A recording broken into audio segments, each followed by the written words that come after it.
उत्तर से कथा का प्रारंभ करूंगा। चंद्रहास जी का चरित्र किसने सुनाया? नहीं, किसने सुनाया? नारद जी ने। थोड़ा ना अब ऐसे बैठना, थोड़ा सुनिए आप। नारद जी ने, बिल्कुल बहुत अलग कथा है, बहुत अद्भुत है। हमारे परम पूजनीय प्रातः स्मरणीय श्री बक्सर वाले मामा जी, उनसे मैंने सुनी थी। हमारी माता जी बचपन में हमको सुनाती थी, लेकिन पिछले साल लुधियाना में कथा थी 2 दिन की, तो वहां मैंने ये चरित्र कहा था।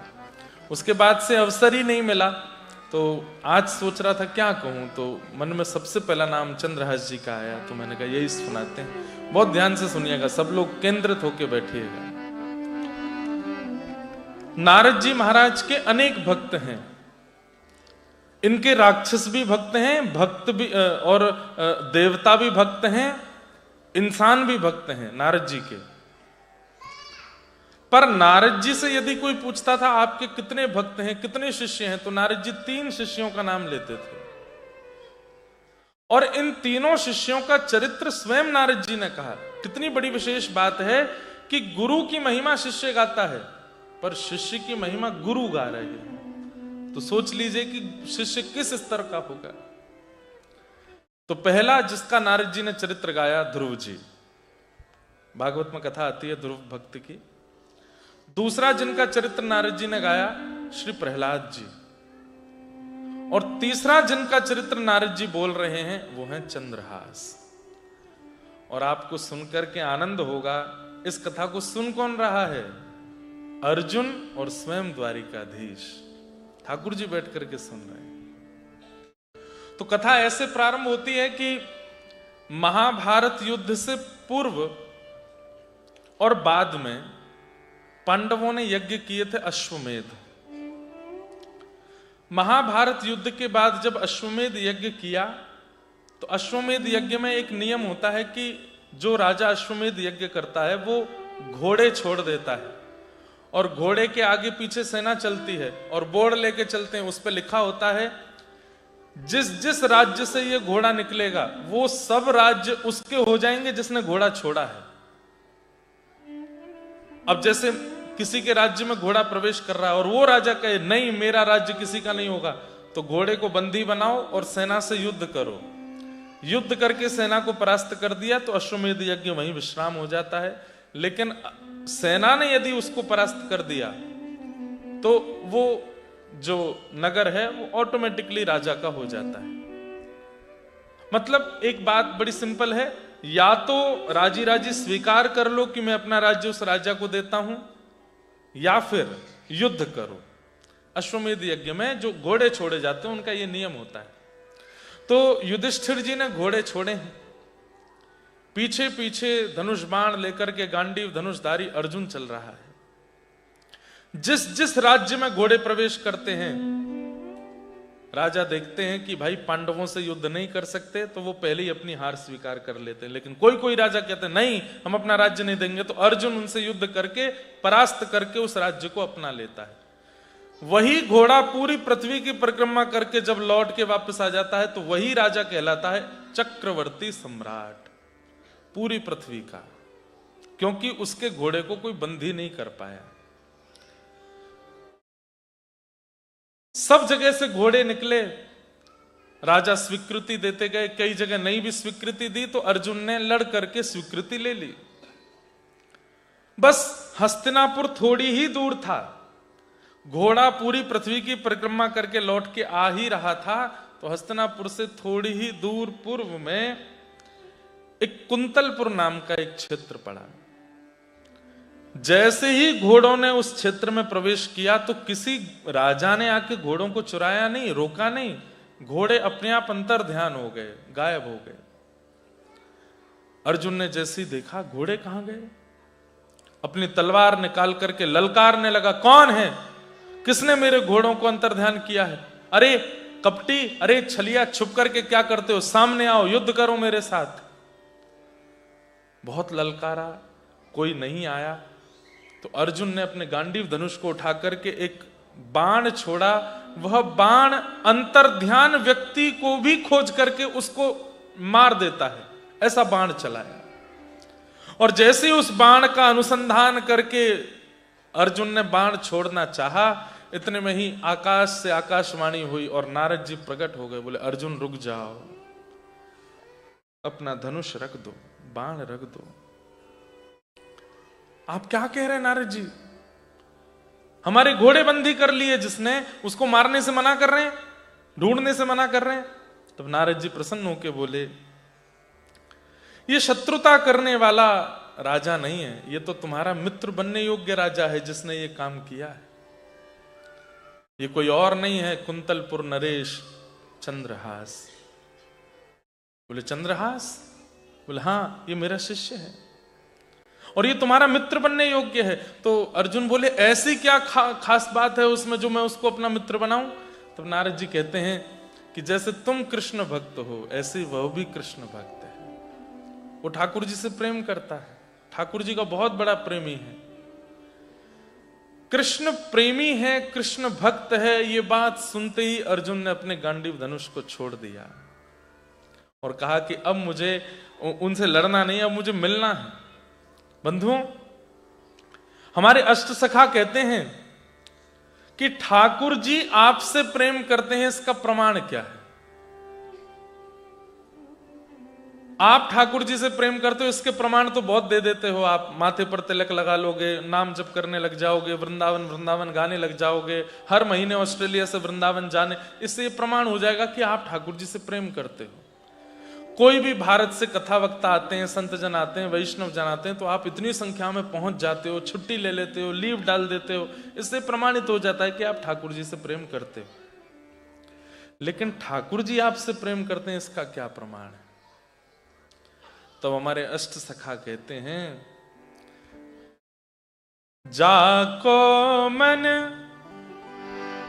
रसिकन की सेवा, जाको मन रसिकन, सब लोग गा सकते हो, ताको मन संतन की सेवा, ताको मन संतन की सेवा, संत चरण रज सदा लुभाने, संत चरण रज सदा लुभाने, गिरधर जब अपनों कर जाने, गिरधर जब अपनों कर जाने, गिरधर जब अपनों कर जाने, गिरधर जब अपनों कर जाने। जैसे कोई व्यक्ति पहाड़ देख लेता है तो उसके रोंगटे खड़े हो जाते हैं, चिल्लाने लगता है, हो कितना सुंदर कितना सुंदर। कोई समुद्र देख लेता है तो नाचने लगता है, कोई बर्फ देख लेता है, बर्फबारी हो जाए तो खुश हो जाता है, किसी एक्टर को देख लेता है तो खुश हो जाता है, कोई राजनेता को देख लेता है तो खुश हो जाता है। ऐसे ही मेरे नगर में, मेरे शहर में, मेरे देश में कोई वैष्णव आ रहे हैं, ये सुन के जिसके नेत्र सजल हो जाते हैं, हृदय आनंदित हो जाता है और बस वो व्याकुल हो जाता है कि मुझे जाना है, मुझे जाना है, उनसे मिलना है, उनको प्रणाम करना है, उनकी बातें सुननी है, उनको देखना है। ये अपने लिए नहीं बोल रहा हूं मैं, ये मैं सबके, कोई भी आवे आपके देश में, सबके लिए। मैं अपने शिष्यों को भी एक ही आज्ञा देता हूं कि कभी हमारी भी कथा सुनते हो तो किसी और की नहीं सुनना, ऐसा नहीं करना, ठाकुर जी की प्राप्ति नहीं होगी। सब वैष्णवों के प्रति समभाव रखो, प्रेम भाव रखो। ठाकुर जी कहते हैं मैं जिससे प्रेम करता हूं उसका लक्षण क्या है कि उसको मेरे दूसरे भक्तों से बहुत प्रेम होता है। जैसे लोभी व्यक्ति को पता चल जाए कि इस नगर में कोई बहुत बड़ा धनवान रहता है तो वो उसके पीछे ही पड़ा रहता है। कामी व्यक्ति को पता चल जाए कि कोई बहुत सुंदर रहता है तो वो उसके पीछे पड़ा रहता है। ऐसे ही भक्त जब पता चल जाए कि यहां कोई वैष्णव है उसके पीछे ही पड़े रहे हैं, भैया आप कुछ कुछ सुना दो, हमें कुछ प्रसादी दे दो, कुछ कथा करा दो, कुछ तो कराओ। ठीक है, ये तो हमारे जीवन का सौभाग्य है या दुर्भाग्य, हमें नहीं पता। यहाँ पड़े हैं, कमा रहे हैं, कर्म बंधनों में लगे हैं, लेकिन बस आत्मा की इच्छा होती है कि बस हरि नाम, हरि गुण, राधा नाम, राधा गुण सुना दो कोई। उसके लिए व्याकुलता चित्त में रहती हो, बेचैनी रहती हो, जैसे प्यासे को पानी की होती है, ऐसे ही कोई वैष्णवों से मिलने के लिए बेचैन रहता हो। ठाकुर जी कहते हैं मैं उससे प्रेम करता हूं, वो मेरा प्रेमी है। गिरधर जब अपनों कर जाने, ठाकुर जी अपना कर लेते हैं, कब जानो? बोले ताको मन भक्तन की सेवा, मेरी सेवा एक बार को छोड़ देगा पर मेरे भक्तों की खूब रज रज के सेवा करेगा।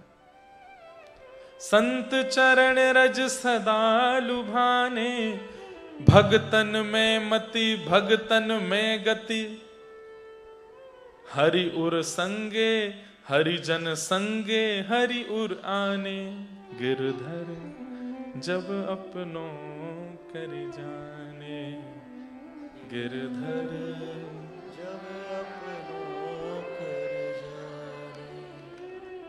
जब आपके ब्रिस्बेन में, गोल्ड कोस्ट में, लोगन में, ऑस्ट्रेलिया में, अरे मैं कहता हूं कोई मेलबर्न आया, आप जा ही नहीं पा रहे, लेकिन आपके देश में तो कोई आया, अपने घर पर बैठे बैठे ही नेत्र सजल करके गा लिया करो। चौक पुराओ माटी रंगाओ, आज मेरे पिया घर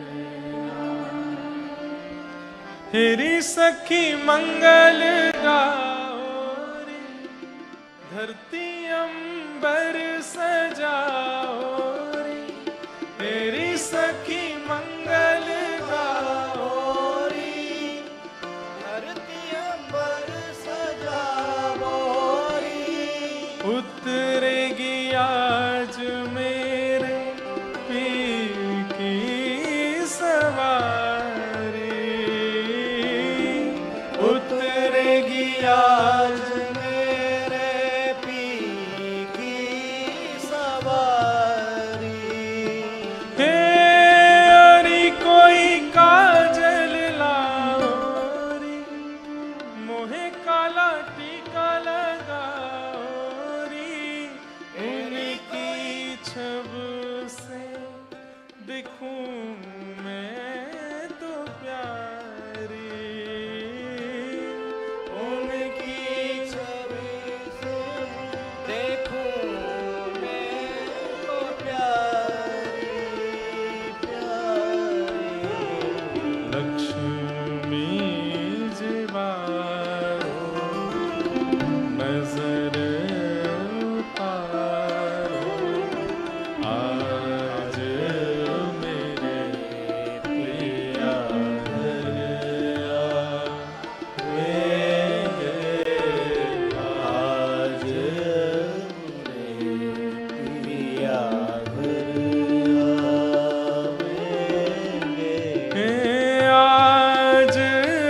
मेरे प्रिया घर आवेंगे, आज मेरे पिया घर आवेंगे, आज मेरे घर आवेंगे। नंद नंदन के प्यारे मेरे घर आए, नंद नंदन के प्यारे, आज मेरे घर नंद नंदन के प्यारे आए हैं, व्रजवासी आए हैं, वैष्णव आए हैं, संत जन आए हैं, रसिक जन आए हैं, कथा सुनाने वाले ऐसे रसिक जन आए हैं। इन बातों को सोच करके जो बहुत प्रसन्न हो जाए और बिल्कुल अष्ट सात्विक भाव उसके चित्त में प्रकट होने लग जाए, ठाकुर जी कहते हैं मैं उससे बहुत प्रेम करता हूं, मैं उसके लिए, मैं उसकी नजर मैं उतारता हूं जो मेरे रसिकों से प्रेम करे। अर्जुन ने अपने गांडीव धनुष को छोड़ दिया और कहा नारद जी मुझे सुनाइए, कृष्ण कृष्ण प्रेमी है चंद्रहास। बोले हाँ। नारद जी बोले अभी मैं तुमको चरित्र नहीं सुना सकता उनका। क्यों? तुमको घोड़े लेकर के जल्दी पहुंचना हस्तिनापुर, नहीं तो यज्ञ पूरा नहीं हो पाएगा युधिष्ठिर का। तुम तो जल्दी से घोड़े लो और पहुंचो। अर्जुन कहता है कृष्ण प्रेमी भक्त पर 100 अश्वमेध यज्ञ वार दूंगा मैं। अरे फिर से अश्वमेध यज्ञ हो जाएंगे, फिर से ये सब हो जाएगा, लेकिन आपने अब छेड़ दी है बात तो पूरी कीजिए। ये कौन है चंद्रहास, इसके बारे में मुझे बताइए ना। और बैठ गए अर्जुन वहीं पर। इसलिए ठाकुर जी को बहुत प्रिय। अर्जुन को सामान्य मत समझा कीजिए। बहुत बड़ा पराक्रमी है, बहुत बड़ा विद्वान है, बहुत बड़ा धनुष बाण चालक है, सारे गुण हैं उसके अंदर, लेकिन पिघल जाता है कब? जब सुन लेता है कि कहीं कृष्ण लीला सुन रहा है, कोई कृष्ण प्रेमी आया है। हनुमान जी महाराज कम बलवान है क्या? अष्ट सिद्ध नवनिध के असवर दीन जानकी, राम रसायन तुमरे सदा रहो रघुबर के, तुमरे भजन जन्म जन्म के। लेकिन ऐसे हनुमान जी के लिए क्या कहा जाता है? प्रभु चरित्र सुनवे को रसिया। रसिया का मतलब जानते हैं? जो रस में डूब करके श्वास लेने भी बाहर ना आता हो, उसी में ही डूबता ही रहता हो, उसको रसिया बोलते हैं। हम आप सब भी रसिया हैं, पर हम कैसे हैं? रस में जाते हैं, फिर थोड़ी श्वास लेने बाहर संसार की आ जाते हैं। यहाँ कैसा है ऑस्ट्रेलिया, कितने डॉलर के रेट चल रहे हैं, क्या चल रहा है क्या। पर एक बार रस में डूबा फिर निकला ही नहीं, उसको रसिया बोलते हैं। हम लोगों में और कृष्ण प्रेमी भक्तों में अंतर क्या है? ध्यान से सुनना। हम लोग भक्ति तो हमारी छुपी रहती है, गुण प्रधान रहते हैं। गुण प्रधान मतलब मैं धनवान हूं, मैं संपत्तिवान हूं, मैं पत्नीवान हूं, मैं बच्चावान हूं, मैं ये हूं, मैं वो हूं, मैंने ये डिग्री हासिल की है, मैं इतनी मेहनत करके ऑस्ट्रेलिया में शिफ्ट हुआ हूं, मैं इतना परिश्रम करके। आज हमारी सारी चीजें प्रधान रहती हैं। और ठाकुर जी के प्रेमियों में क्या उनके गुण सारे छुपे रहते हैं और भक्ति ही प्रधान रहती है।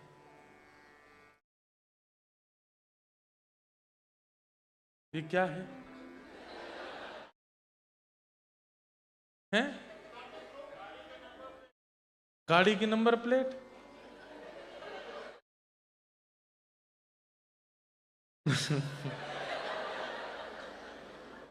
क्या है नंबर प्लेट? बोल दीजिए एक बार। हैं? एक ही गाड़ी रह गई है, बाकी सब हट गए। 2 रह गए। भैया तुम्हारे हाथ जोड़ू, हटाया हो जल्दी। कल से कहीं ये नहीं हो हम कोई रिस्ट्रिक्टेड कर दिया जाए। यहाँ पे जिनकी भी गाड़ी नंबर है, प्लीज हम कुछ नहीं कहेंगे, धीमे से चले जाओ, चुपचाप चले जाओ। कहीं उनको ये लग रहा हो मैं उठ के जाऊंगा, सब देखेंगे।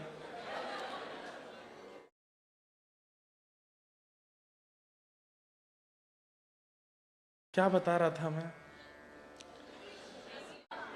रसिया। जैसे ठाकुर जी को भी होरी के रसिया। होरी के रसिया मतलब सदा रंग में ही बैठो रे, सदा रंग लगावे में ही राजी रहे, सदा खेलवे को तैयार रहे, सदा एक दूसरे को पकड़ पकड़ करके और आनंद करवे को तैयार रहे। वाकू के होरी को रसिया। अर्जुन कहने लगे नारद जी मुझे अब और कुछ नहीं सुनना है, अब अश्वमेध यज्ञ होता रहेगा, आप तो मुझे इस परम भक्त चंद्रहास का चरित्र सुना। नारद जी बैठ गए। सब लोग ध्यान से सुनिए, इधर देखो, शांति बनाए रखो। जो बोलेगा उसको बगल वाले की सौगंध है, इसलिए सब शांत रहो। कोई बोले तो खुद कोहनी मार के ना, ये भाई शांत हो जाए, कथा चल रही है। 2 ही दिन के लिए आए हैं ना, थोड़ा टाइम वेस्ट मत करो, सुन लो जल्दी। नारद जी ने जैसे ही कथा कहना प्रारंभ किया तभी एक दिव्य तेज प्रकट हुआ। अर्जुन देखने लगे, नारद जी देखने लगे ये क्या हो रहा है। और तभी क्या देखते हैं, उस दिव्य तेज के शांत होते ही मोर मुकुट वंशी धारी, शंख चक्र गदा पद्मधारी श्री द्वारिकाधीश वहां प्रकट हो गए। और प्रकट होकर के दौड़ करके आए, अर्जुन के बगल में अपना आसन लगाया और आकर के बैठ गए। तो नारद जी बोले जय जय प्रणाम। अर्जुन प्रणाम, आप यहां क्या कर रहे हैं? बोले भाई देखो, मेरी कथा भागवत सुनने का अधिकार पूरे विश्व को है, पर भक्त कथा तो मैं सुनता हूं, मेरे भक्तों की लीला तो मैं सुनता हूं, मेरे आए बिना शुरू नहीं होती है। ठाकुर जी आकर के आसन लगा करके बैठे हैं और नारद जी से कह रहे, नारद जी अब सुनाओ। कृष्ण और अर्जुन दोनों बैठे हैं और नारद जी अपने शिष्य चंद्रहास का चरित्र सुना रहे हैं। बहुत ध्यान से सुनिएगा सब लोग। केरल देश में, मतलब हमारे इंडिया के साउथ में केरला है, वहां के एक राजा थे और उन राजा के पुत्र थे चंद्रहास। चंद्रहास जी की अवस्था अभी 3 वर्ष की हुई। बहुत परिश्रम से, आशीर्वाद से, देवताओं की कृपा से तो चंद्रहास का जन्म हुआ। 3 वर्ष की अवस्था थी। बहुत सुंदर थे देखने में चंद्रहास, बचपन से ही बिल्कुल गोरे चिट्टे, लाल लाल गाल, कमल जैसे नेत्र, ऐसी सुंदर नासिका, ऐसे सुंदर ओष्ठ, घुंघराले केश। इनके पिता केरल देश के राजा और मां वहां की महारानी। खूब प्रेम से, खूब आनंद से सब चल रहा था, कोई दिक्कत नहीं थी। लेकिन एक दिन किसी अन्य देश के राजा ने उस केरल देश में आक्रमण कर दिया। रात्रि के समय आक्रमण किया, बिना बताए आक्रमण किया, जिसके कारण से केरल देश के राजा अपनी सुरक्षा नहीं कर पाए और पूरा राज्य तो नष्ट हुआ ही हुआ। वे राजा की सेना राजभवन के अंदर चली गई। तो मां ने, जो बालकों की बेबी सिटिंग करते हैं, उनको हमारे यहां धाई मां बोलते हैं, तो महारानी ने अपने पुत्र चंद्रहास को धाई मां को दे दिया। बोले कि सब मरने वाले हैं, कोई नहीं बचेगा यहां पर मेरे पुत्र को कैसे भी बचा लो। ये बच जाएगा तो क्या पता इस राज्य का बाद में उत्थान हो जाए, इसको बचा लो। और ऐसा कहकर के धाई मां से कहा, मेरे बेटे को लेके भागो तुम यहां से। केरल देश के राजा का वध हो गया। मंत्री, सेनापति, महामंत्री सबको मार दिया। अंत में उस क्रूर राजा को पता था कि इस राजा का एक बेटा भी है, उसको भी वध कर दूंगा तो अब इनके वंश में कोई बचेगा नहीं और पूरा राज्य मेरा हो जाएगा। अंतःपुर में प्रवेश करके रानी का वध कर दिया, रानी की दासियों का वध कर दिया। ढूंढा लेकिन पुत्र नहीं मिला। वो धाई मां लेकर के पीछे भागी और उसने सारे वस्त्र, जो अच्छे वस्त्र पहनते हैं राजकुमार, वो वस्त्र हटा करके फटे पुराने वस्त्र पहना दिए। मुख पर थोड़ी कालीत लगा दी, थोड़ा रेत आदि लगा दी, बाल बिखेर दिए। और चंद्रहास को थोड़ा थोड़ा बोलना जानते थे, उनसे कहा, कोई भी कहे कि मैं कौन हूं तो कहना ये मेरी मां है। चंद्रहास, आज से मैं ही तेरी मां हूं। और ऐसा कहकर के वो धाई मां अपने अंग पे लपेट करके राज्य को छोड़ करके भागने लगी। पूरा राज्य धूं धूं करके जल रहा था। थोड़ी दूर पर उसी क्रूर राजा के सैनिकों ने नाकाबंदी कर रखी थी। उन्होंने तुरंत उसको रोका। कौन हो? बोले, मैं दासी हूं महाराज, मुझे छोड़ दीजिए। तुम्हारी गोद में? बोले, मेरा बालक है। बालक की स्थिति देखी तो रूप रंग वस्त्र देख करके लग रहा था कि ये इसी का ही बेटा होगा, दाई मां का बेटा है। उससे पूछा, ये कौन है तुम्हारी? छोटे से चंद्रहास बोले, ये मेरी मां है। और ऐसा बोल के रो गए। 3 वर्ष के हैं बस। बंधुओं, कई बार ठाकुर जी ऐसी सिचुएशन बनाकर के जीवन में भेजते हैं कि व्यक्ति ये सोचता ही रह जाता है कि मैंने किया क्या जिसका फल मैं भोग रहा हूं। ध्यान रखिएगा बंधुओं, कैसी भी परिस्थिति आ जाए, बस एक चीज को, 2 चीजों को डगमगाने मत देना। एक तो ठाकुर जी में विश्वास और दूसरा धैर्य, पेशेंस। व्यक्ति का नाश कब होता है? परिस्थिति सबके जीवन में आती है, मेरे भी आती है, आपके भी आएगी, प्रधानमंत्री के भी आएगी, राष्ट्रपति के भी आएगी। परिस्थिति से कोई नहीं बच सकता। राजा हो, रंक हो, फकीर हो, सबके जीवन में भयावह परिस्थितियां आती हैं। पर नष्ट कौन होता है? जो अविश्वास और धैर्य इन दोनों को खो देता है, वो ही टूट जाता है। लेकिन आप हर उस व्यक्ति की बायोग्राफी देख लीजिए जो आज एक श्रेष्ठ स्तर पर बैठा है।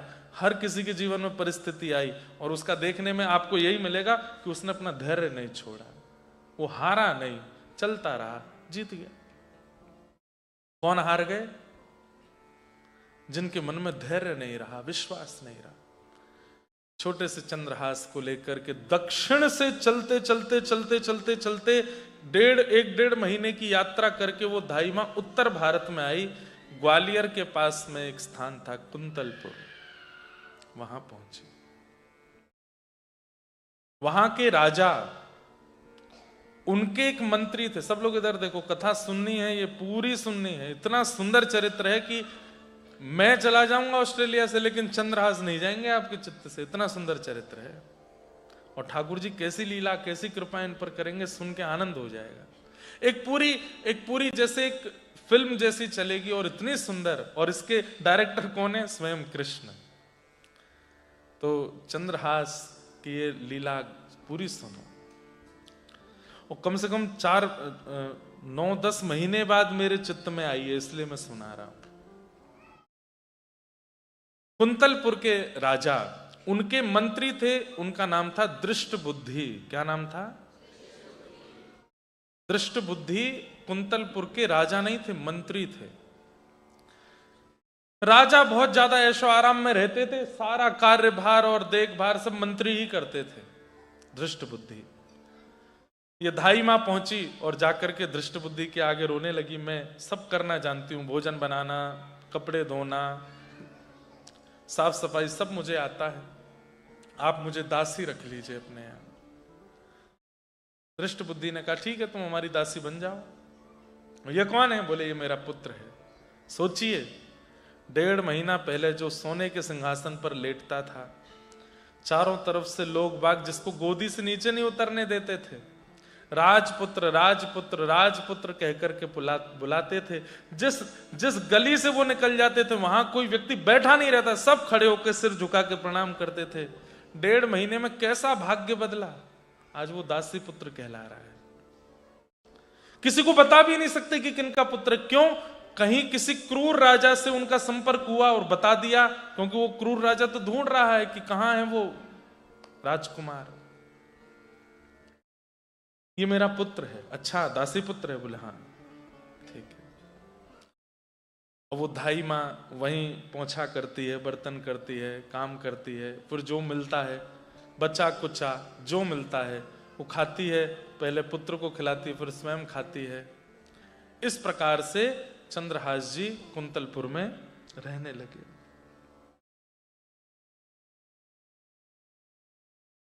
लेकिन सब कुछ सीधा सीधा नहीं चलता भक्त के जीवन में। अब चंद्रहास जी की उम्र लगभग 5 वर्ष की हो गई। कोई नहीं है इनका, माता पिता भाई बंधु परिवार संबंधी सब जा चुके हैं, केवल धाई मां के पास थे। 5 वर्ष के दासी पुत्र हो गए। इनको कोई चंद्रहास के नाम से नहीं जानता, सब दासी पुत्र ही बोलते हैं कुंतलपुर में। बच्चों के साथ बाहर खेलते रहते हैं, प्रतीक्षा करते रहते हैं। कोई बालक आता है तो उसको जाके बोलते हैं मेरे साथ खेलोगे, तो उसके साथ खेलते हैं। आज बच्चों के साथ खेलते हुए जैसे ही लौट के घर आए तो क्या देखते हैं कि धाई मां बीमार पड़ी है। कि आए मां, जैसे ही बोला मां तो धाई मां के नेत्र खुले और हाथ पकड़ करके कहा मुझे क्षमा कर दो, तुम्हारी माँ भी चली गई, पिता भी चले गए, राज्य भी चले गए, सब चले गए, अब मैं भी जा रही हूं, मैं नहीं बच पाऊंगी, मुझे बहुत गंभीर बीमारी हो गई है, तुम कैसे रहोगे, किसके सहारे रहोगे, कौन है तुम्हारा इस संसार में।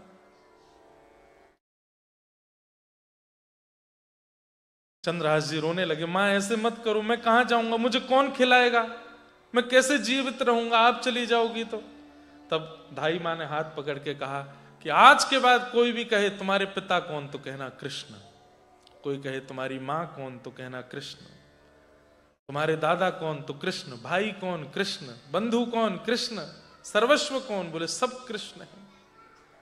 बोलो, दोहरा करके बोलो।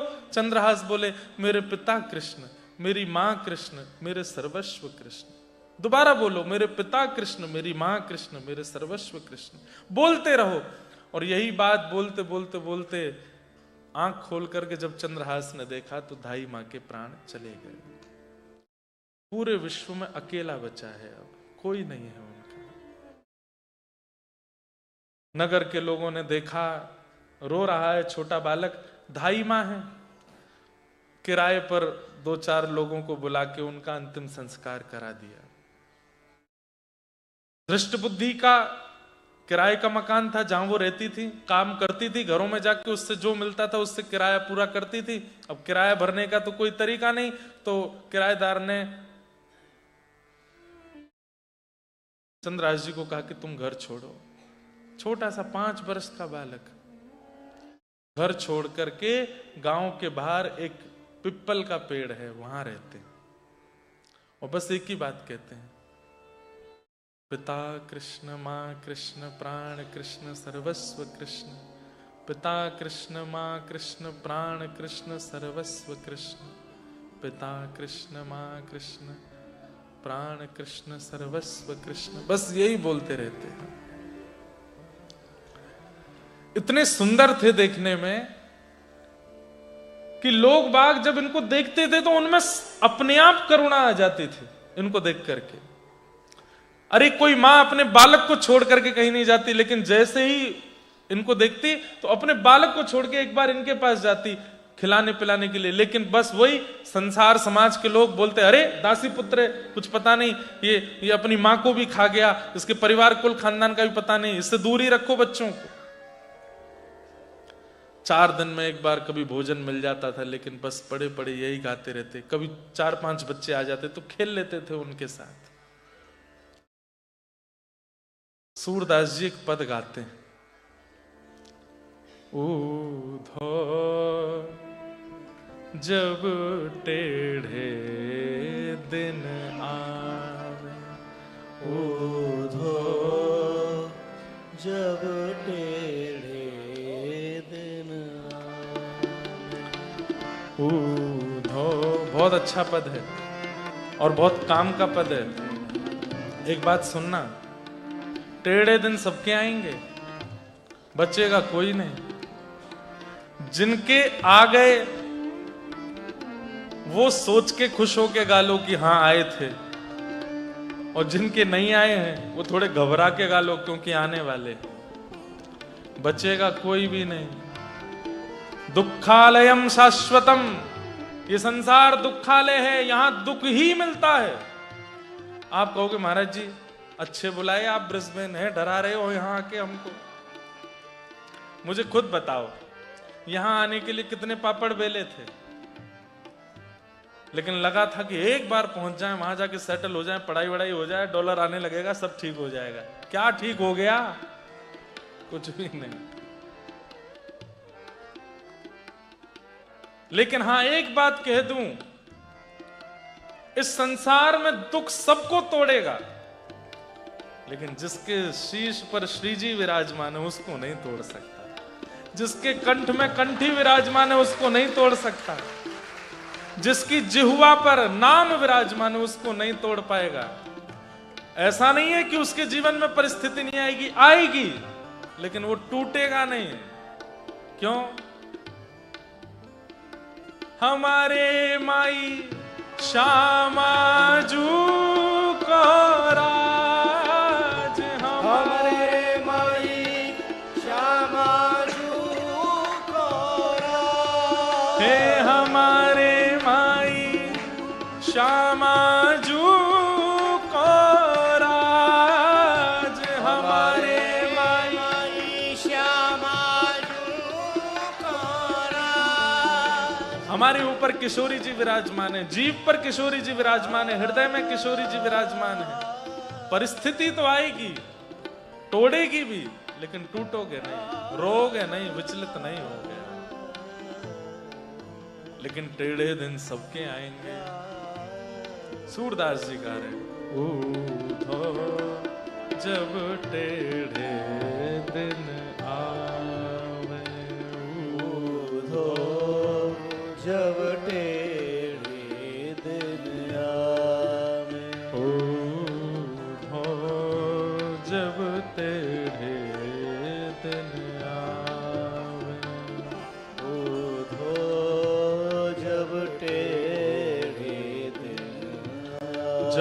टेढ़े दिन आवे,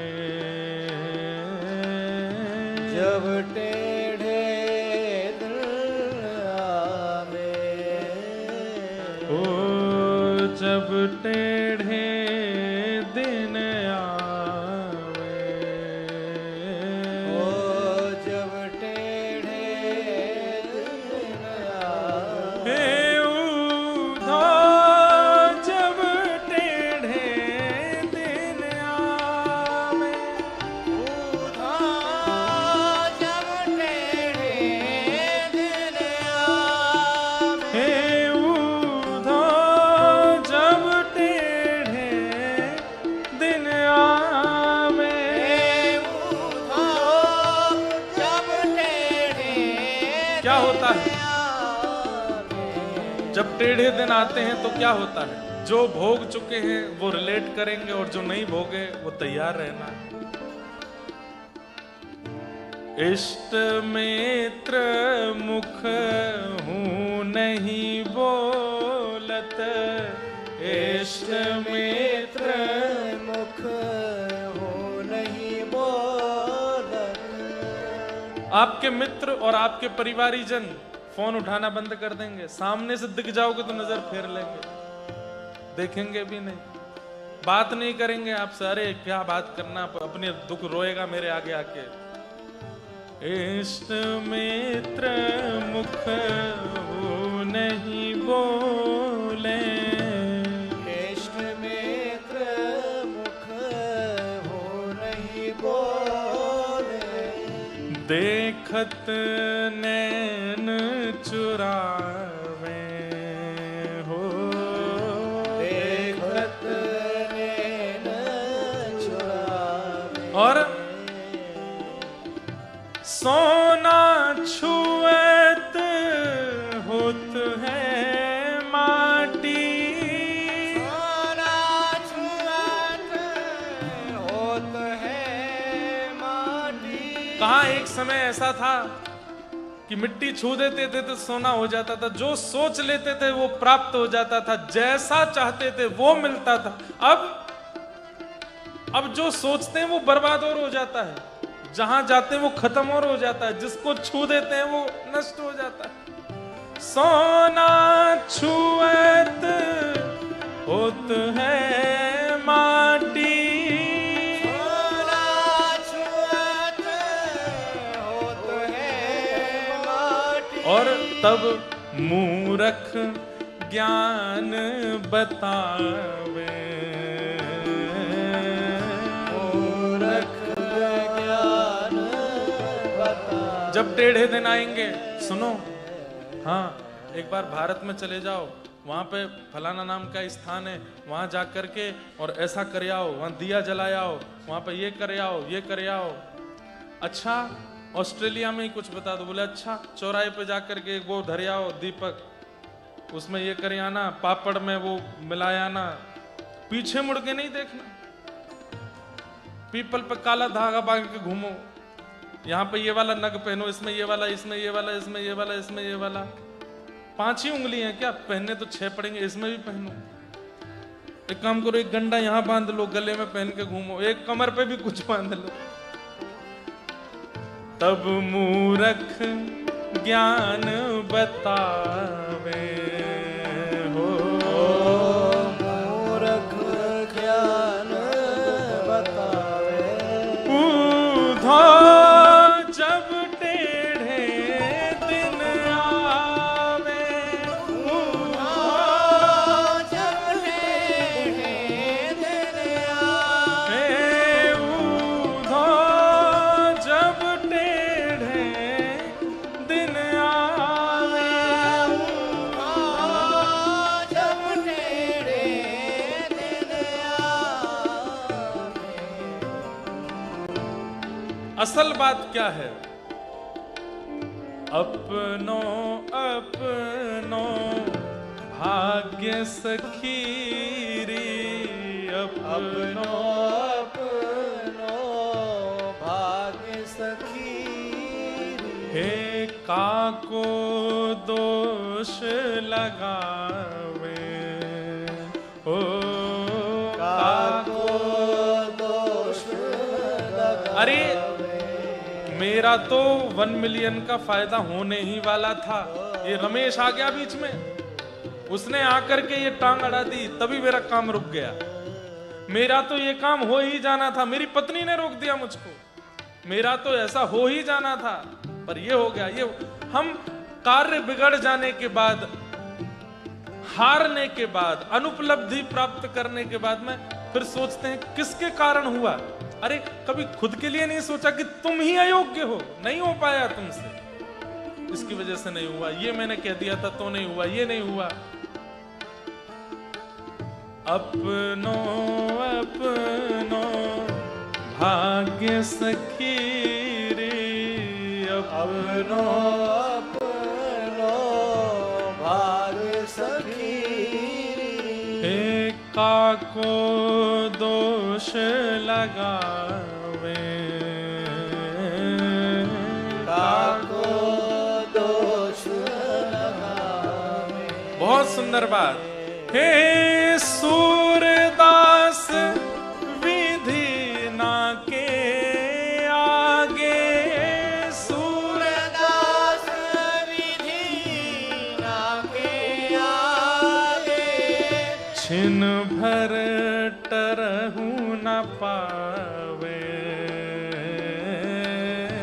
छिन भर टरहु न पावे। अरे सूरदास कह रहे हैं विधाता के आगे तुम्हारी चल जाएगी क्या? वो जो करना चाहते हैं, जो देना चाहते हैं, जो सोच लेंगे वो होगा होगा होगा। किसी को दोष लगाने से, कुछ कहने से, हाथ पैर मारने से कुछ नहीं होने वाला है। सूरदास विधना के आगे छिन भर टिक न पावे, कोई टिक नहीं सकता है विधाता के आगे। ऊधा जब टेढ़े दिन आवे, जब टेढ़े दिन आवे, ऊधा जब टेढ़े दिन आवे, जब टेढ़े दिन आवे। ये पद गोपियां गा रही हैं। जब उद्धव जी उनको समझाने गए, भगवान कृष्ण वृंदावन से मथुरा चले गए, सालों बाद उद्धव को भेजा कि जाओ गोपियों को समझा के आओ, वो मेरी याद में बहुत रोती हैं। तब उद्धव जी गोपियों को समझाने आए, तब गोपियां गाती हैं, ऊधो जब टेढ़े दिन आवे, टेढ़ी मेढ़ी बनी कुबरी, वाको हरि लिपटावे। मथुरा जाके हमने सुना था कुब्जा, उसकी कमर 3 जगह से टेढ़ी थी, उसको हरि ने हृदय से लगाया। और चंद्रवदन सी सुभग राधिका, चंद्रवदन सी सुभग राधिका, वाको योग सिखावे। उसको सिखाने के लिए उद्धव को भेजा है। ये सब हमारे टेढ़े दिन हैं। अपनो अपनो भाग्य सखीरी, काको दोष लगा।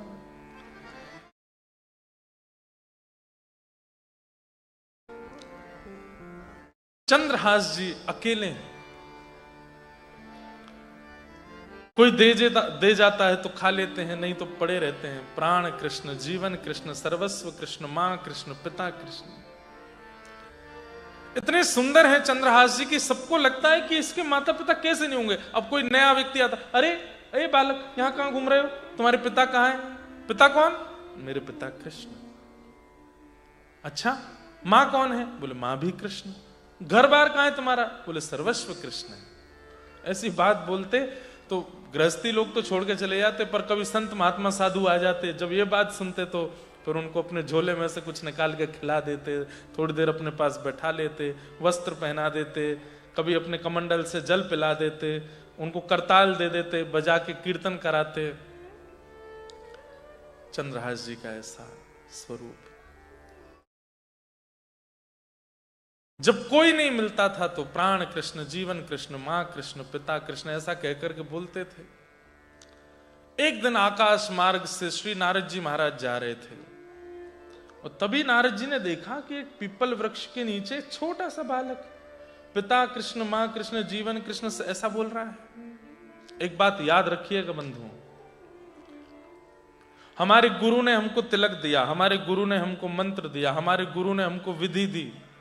अब गुरु जी तो देके चले गए, शिष्यगण क्या करते हैं, कुछ दिन उस नियम का पालन करने के बाद फिर भूल जाते हैं, फिर नहीं करते, मंत्र भी नहीं करते, तिलक भी धारण नहीं करते, नियमों का पालन भी नहीं करते। इन सब का अपराध गुरु जी को लगता है।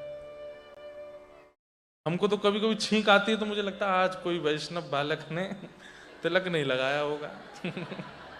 कभी कभी सिर दर्द होता है, मैंने कहा अरे भाई कौन क्या खा रहा है। लेकिन आप सब एक बात याद रखना, हर वैष्णव के घर में वैष्णवी दीक्षा होने के बाद, चतु वैष्णव संप्रदाय में दीक्षित होने के बाद, गुरु मंत्र प्राप्त होने के बाद हर घर की स्थिति को नारद जी देखने जरूर जाते हैं। ये नियम कर रहा है कि नहीं, सेवा कर रहा है कि नहीं, भाव से है कि नहीं, कुभाव तो नहीं है, अविश्वास तो नहीं है। और जब नारद जी देख लेते हैं नित्य नियम से रहता है, नित्य भाव से रहता है, सब कुछ बहुत बढ़िया है, सेवा भी बहुत बढ़िया चल रही है, अपना काम भी संभाल लेता है, सेवा भी संभाल लेता है, भोग प्रसादी भी एक नंबर चल रही है, तब नारद जी ही ठाकुर जी की तरफ जाकर के उसकी फाइल लगाते हैं, इससे मिलो, बहुत अच्छा है, आपका नाम गाता है, खूब सेवा करता है, नित्य तिलक धारण करता है, नित्य इतने कठिन ऑस्ट्रेलिया देश में रहने के बाद भी आपका नाम नहीं छोड़ता है, ऐसे सुंदर सुंदर पकवान बनाता है। नारद का मतलब कौन, जिनकी बात को भगवान भी रद्द ना कर सके, वो है नारद। नारद जी ही आपकी फाइल पहुंचाते हैं, फिर ठाकुर जी मन बना के आप पर कृपा करने आते हैं। चाहे भक्तिमती मीराबाई हो, सूरदास हो, कुंभन दास हो, सबके वार्ता नारद जी ने ही ठाकुर जी से जाके कही है। इसलिए वैष्णव होने के बाद में डरा कीजिए, कोऑर्डिनेटर राउंड पर घूमते रहते हैं।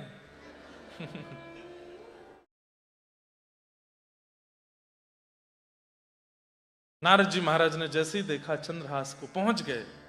और नारद जी के लिए एक सूक्ति भी है, नारदो देव दर्शन, सीधे देव दर्शन नहीं होगा, पहले नारद जी मिलेंगे, उसके बाद ठाकुर जी मिलेंगे। नारद जी महाराज ने आकर के जैसे ही बालक को देखा, बालक, अरे लाला क्या नाम है तुम्हारा? चंद्रहास जी के आंख खुले, कौन हो? मैं चंद्रहास। अच्छा, तुम्हारी मां कहां है? मेरी मां कृष्ण है। पिता कहां है? मेरे पिता कृष्ण है। घर कहां है? बोले घर भी श्री कृष्ण है, सब कुछ कृष्ण है।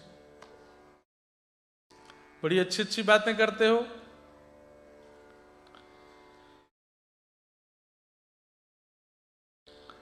नारद जी महाराज प्रसन्न हो गए और चंद्रहास के पास बैठ करके उनके सारे लक्षणों को देख करके मन बना लिया नारद जी ने कि ये तो ठाकुर जी का परम अधिकारी है।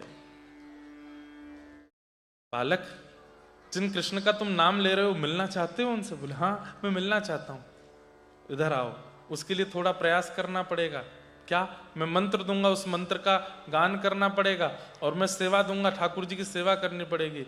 और श्री नारद जी ने चंद्रहास जी को अपने समीप बुला के उनके कान में गुरु मंत्र दीक्षा दे दी। नारद जी ने चंद्रहास जी को गोपाल मंत्र दिया और गोपाल मंत्र देने के बाद में बोले अब तुम्हें सेवा भी करनी पड़ेगी ठाकुर जी की। तो सेवा क्या करें?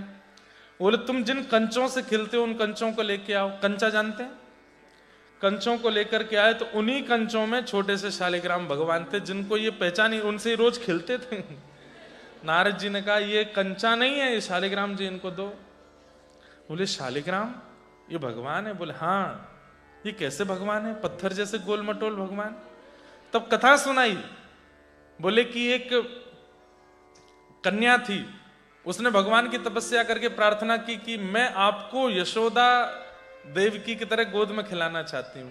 तो भगवान ने उसको वरदान दिया, ठीक है, कालांतर में आप गंडकी नदी बनोगी और आपकी गोद में मैं शालिग्राम बन करके आऊंगा। अभी हम कुछ महीने पहले कथा करके आए मुक्तिनाथ, वहीं गंडकी जी के भीतर से शालिग्राम जी प्रकट होते हैं। पूरी कथा सुनाई और बोले इस प्रकार ये शालिग्राम है। अब लाला जो मैंने मंत्र दिया उसका पाठ करना और नित्य इनकी सेवा करना। कृष्ण तुमको मिलेंगे, मेरा आशीर्वाद है।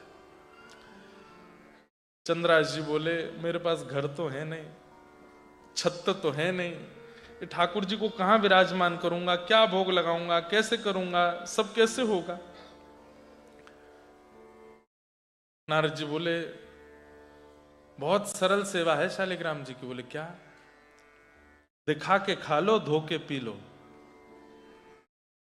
शालिग्राम जी की सेवा कैसी है?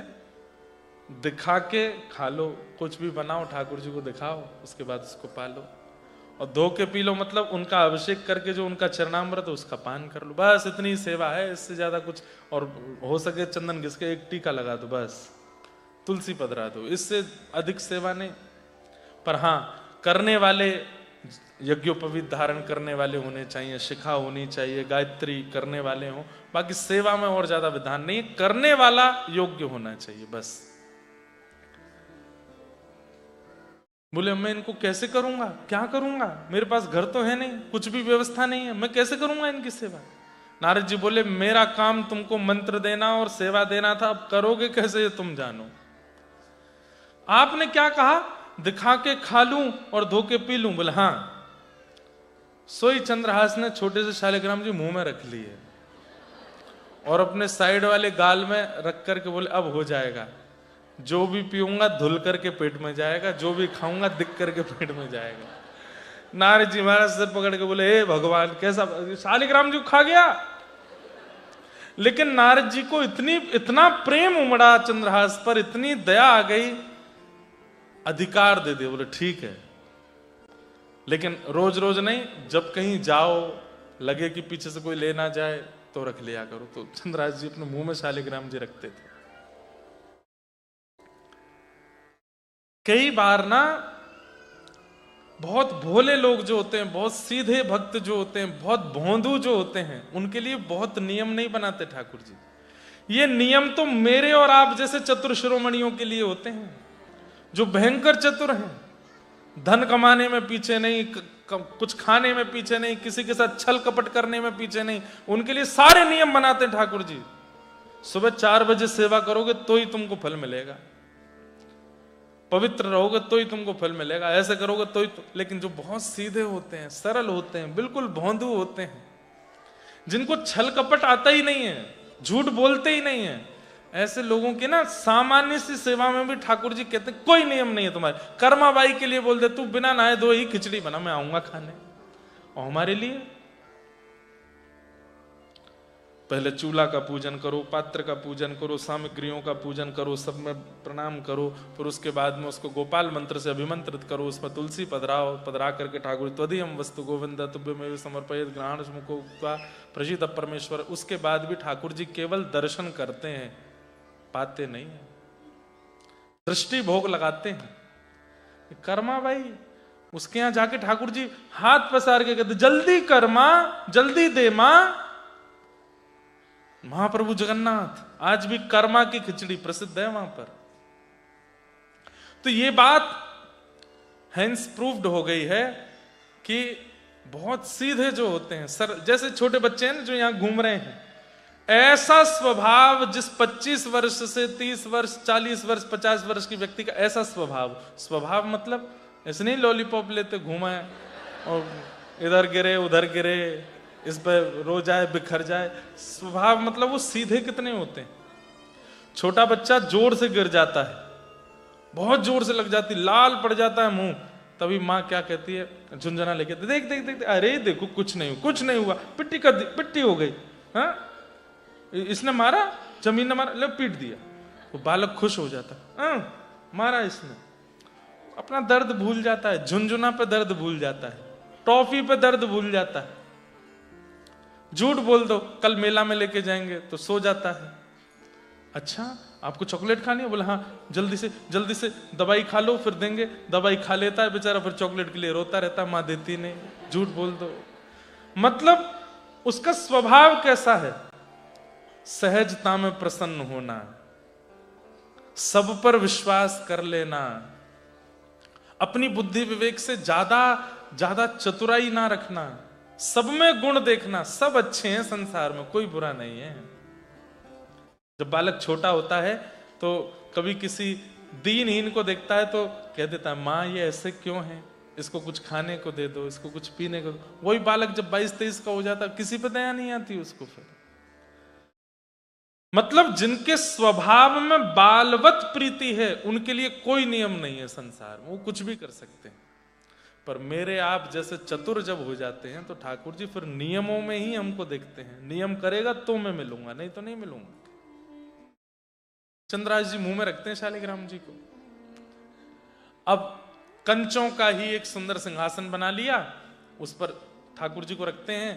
कभी वहीं घरों में चले जाते हैं, बोले मुझे 2 रोटी दे दीजिए। मैं अपने लिए नहीं मांग रहा हूं, अपने ठाकुर जी के लिए मांग रहा हूं। तो घर की माताएं बोलती कहां है तेरे ठाकुर जी, लेके जाते छोटे से शालिग्राम भगवान। बोले कुछ दिन तक पहले तक तो इनसे खेलता था, अभी तेरे भगवान हो गए। बोले मेरे को नहीं पता था, गुरुदेव ने मेरे नेत्र खोल दिए। आप रोटी दे दो, मैं भोग लगा के आपको ही दे जाऊंगा, मैं नहीं पाऊंगा। रोटी दे देते तो ठाकुर जी का भोग लगा के वापस उनके घर में करने जाते। बोले आपका भोग लग गया, आप लोग पा लेना। वो दया करके कहते अरे अब तू ले जा, 2 रोटी तो हैं, तू खा लेना। ऐसे चंद्रहास जी जीते हैं। बच्चे कभी आ जाते हैं तो खेलते हैं, कीर्तन खेलते हैं, कीर्तन करते हैं।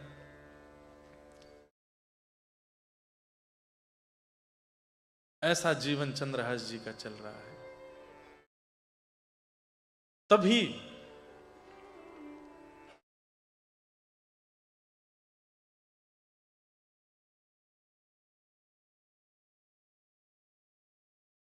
गालव ऋषि का उस क्षेत्र में आना हुआ, जिनकी नाम से ग्वालियर नाम पड़ा है एक शहर का। गालव ऋषि का स्वरूप ऐसा था, वो किसी का भी रूप देख के भविष्य बता देते थे, किसी को भी छू करके उसके पूर्व के जन्म, आगे के जन्म सब कुछ बता देते थे। धृष्ट बुद्धि मंत्री को जब पता चला कि गालव ऋषि आए हैं तो दौड़ा दौड़ा गया और गालव ऋषि को अपने राज्य में, पूरा राज्य सम्मानित करके हुए उनको लेकर के आए, अपने घर में लाए, चरण धोए, माला पहनाई, प्रणाम किया, पूजन किया। बंधु देखो, स्वार्थ से जो आचार्यों को घर बुलाता है ना, कल्याण उसका नहीं होता। इनके घर में मेरे चरण पड़ जाएंगे तो मेरे काम बढ़िया चलने लगेंगे, ये मेरे घर में चरण फेर जाएंगे तो मेरा सब ठीक हो जाएगा। बुरा नहीं मानना, मुझको भी कई लोग ले जाते हैं, दुकान में ले जाएंगे, हमारी कुर्सी पे बैठ जाओ एक बार। मैंने बैठने से होगा क्या, बैठ तो जाओ आप एक बार, हमारे घर के कोने कोने में चरण फेरे आओ। एक जगह तो हद ही हो गई, बाथरूम में भी ले गए, बोले यहां पे भी नहीं जाओ। मैंने कहा इधर क्या करना है इसलिए मैं घर में जाना बंद कर दिया। विदेश आते हैं तो यहां तो चले जाते हैं, भारत में मैं कम जाता हूं। फिर वो स्वार्थ दिखता है ना कि भाई ये तो ये सोचते हैं कि कुछ है इनके पैरों में, कुछ है इनके पास, ये बैठ जाएंगे कर जाएंगे, हमारी कमाई होती चले। ऐसा नहीं, हमारे बच्चे के सिर पे हाथ फेर दो। मैंने क्यों, परसों इसका एग्जाम में पास हो जाए। मैंने पढ़ा है कि नहीं ये पूछो पहले, मेरे हाथ फेरने से पास होगा?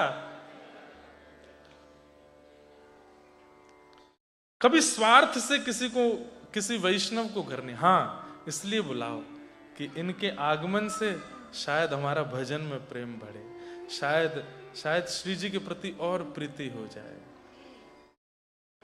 गालव ऋषि को धृष्ट बुद्धि ने अपने घर बुलाया और बैठे थे गालव ऋषि, तो चरणों में प्रणाम करते हुए कहा,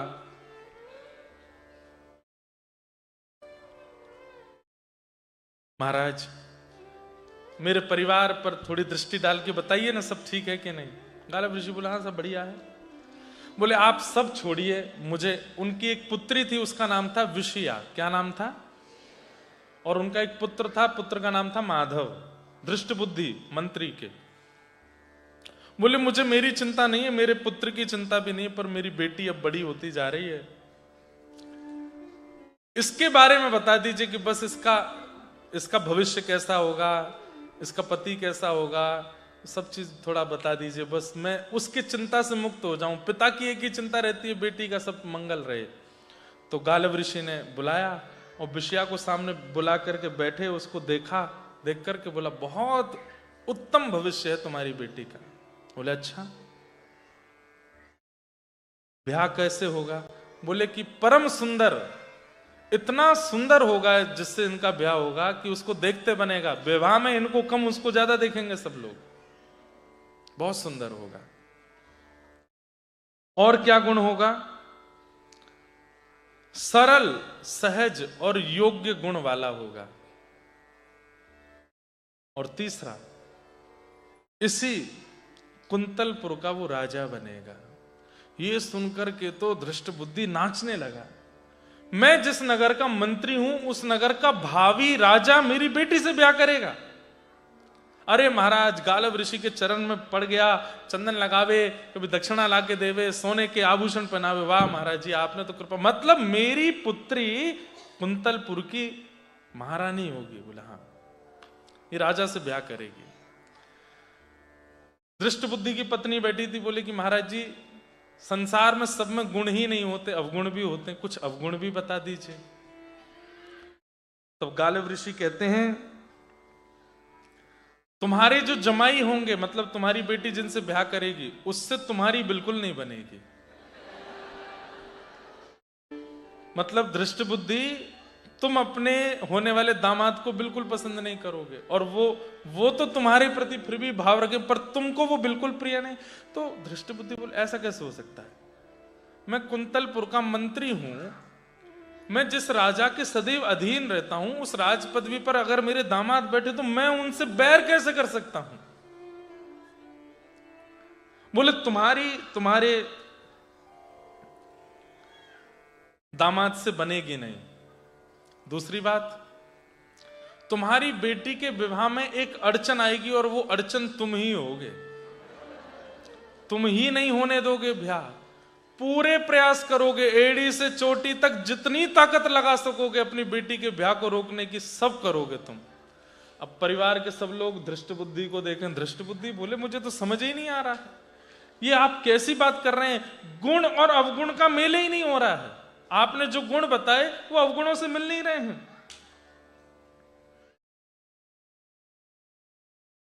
अंत में कह दिया, तुम अपने दामाद को जान से मारने तक की योजना बनाओगे।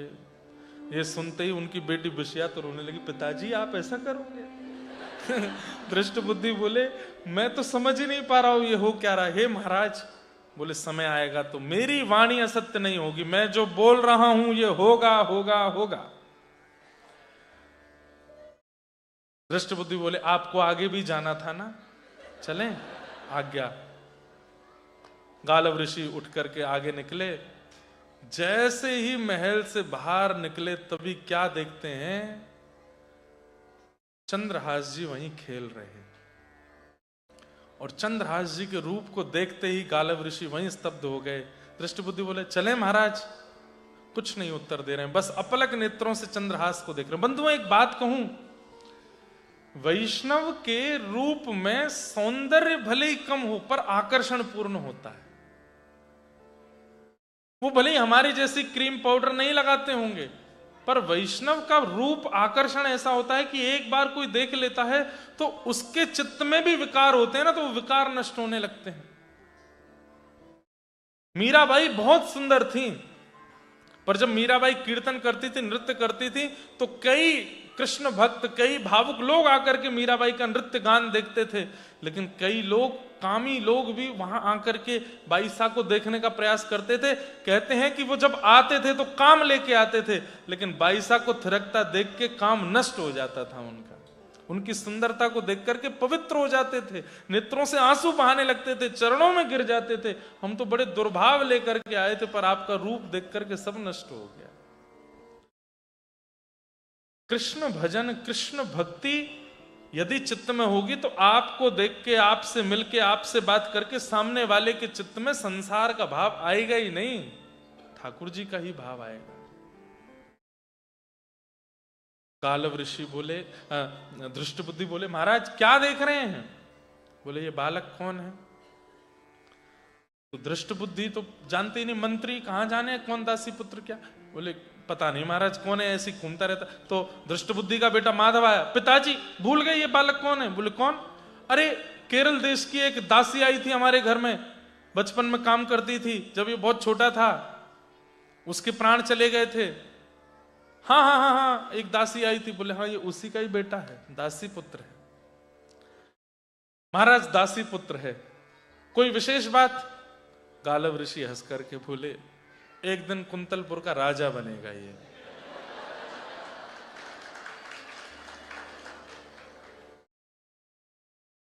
दृष्टबुद्धि बोले ये राजा बनेगा कुंतलपुर का? बोले हाँ। असंभव, इसके पिता का पता नहीं, इसकी मां का पता नहीं, इसके परिवार खानदान का पता नहीं, और राजवंश तो राजघराने से चलेगा, उनके पुत्र का पुत्र का पुत्र राजा बनेगा, ऐसे चलता है, ये कैसे राजा बन जाएगा? गालव ऋषि बोले मैं जो बोलता हूं वो होगा, यही राजा बनेगा। दृष्टबुद्धि बोले पहले मुझे विश्वास था कि इनकी वाणी सत्य होती होगी, लेकिन अब ये जो भी बोल रहे हैं मेरे को लग रहा है कि इनकी वाणी से सारी शक्ति जा चुकी है। बुलाया चंद्रहास को, इधर आओ। चंद्रहास दौड़ करके गए। गालव ऋषि ने जैसे ही देखा, हाथ फिर के नेत्रों से आंसू आने लगे गालव ऋषि के। बोले तुमको ठाकुर जी का साक्षात दर्शन होगा, कुंतलपुर के राजा बनोगे, मेरा आशीर्वाद है। और हृदय से लगा करके छोड़ दिया पुनः वापस। गालव ऋषि बोले महाराज जी आप कहीं भी कुछ भी बोल देते हैं, जरा भी विचार नहीं करते। गालव ऋषि ने टेढ़ी दृष्टि से देख करके बोला तुम्हारी बेटी के होने वाले पति भी वही है। और ऐसा कहकर के गालव ऋषि वहां से चले गए। दृष्ट बुद्धि बोला ये क्या बोल के गए हैं? बेटी विषया ने भी ये बात सुन ली थी। अब तो विषया चंद्रहास को ही देख रही है, सुंदर तो वो थे ही। और कन्या वर्यते रूपम, शास्त्र की आज्ञा है कि कन्या, ये बात बहुत गलत फैला दी जाती है सब जगह कि कन्या धन से प्रेम करती है, कन्या घर से प्रेम करती है, कन्या प्रॉपर्टी देख लेती है। ये सब बातें असत्य हैं। कन्या वर्यते रूपम, कन्या को रूप ही चाहिए अपने होने वाले पति में। कोई अगर रूपवान नहीं है तो वो बुरा नहीं मानना, या पत्नी से पूछ मत लेना कि मैं अच्छा लगता नहीं तुमको। पर ये बात सत्य है कि कन्या वर्यते रूपम। ठीक है वो बात कि किसी कारण से सब योग देख के कई बार जरूरी नहीं रूप देखे, स्वभाव भी देखती है कन्या, पर रूप पहली प्रायोरिटी होता है। और चंद्रहास सुंदर तो थे। चंद्रहास जी का चरित्र एक भक्त चरित्र भी है और एक स्वच्छंद प्रेम कथा भी है। अब तो विषया घर के भीतर गई, ऊपर चढ़ के खिड़की में से चंद्रहास जी खेल रहे हैं, उन्हीं को देख रही है। और नीचे खड़ा दृष्ट बुद्धि चंद्रहास को देख रहा है। असंभव, हो ही नहीं सकता। इसमें पहनने के कपड़े नहीं, ये कुंतलपुर का राजा बनेगा, ये इसके नीचे मैं मंत्री बनूंगा, और ये मेरी बेटी विषया परम सुंदरी, उसका ब्याह होगा इससे? हो ही नहीं सकता। विषया दौड़ करके आई। पिताजी क्या कह रहे हैं? बोले बेटी महाराज जी की बातों को ज्यादा हृदय से मत लगाना, ऐसे ही बोलते हैं, संत जनों का कुछ होता तो है नहीं है, ऐसे ही बोल के निकल जाते हैं कहीं से भी। तेरा बहुत योग्य घर में ब्याह करूंगा। बोले वो तो कह के गए इसी से होगा। बोले इससे तो बिल्कुल नहीं होगा। बोले कि उनकी बात सत्य हो रही है कि आप ही अड़चन बनोगे बीच में। आप ही नहीं होने दोगे मेरा ब्याह। तू भीतर चल, भीतर जा, मैं देखूंगा ना एक श्रेष्ठ कुल राजा तेरे से ब्याह होगा। ऐसा नहीं हो सकता, इससे ब्याह नहीं होने दूंगा।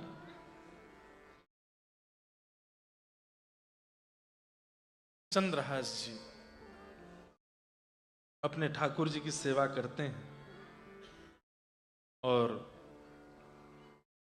खूब प्रेम से बस भजन करते हैं। पूरे नगर के लोगों को संकीर्तन कराते हैं, खूब आनंद में नाचते हैं, गाते हैं। उनके उस संकीर्तन को सुन करके, उनके उस रूप को देख के, उनके उस भाव को देख करके सब आनंदित हो जाते हैं, सब नृत्य करने लगते हैं। चंद्रहास जी का ये भाव,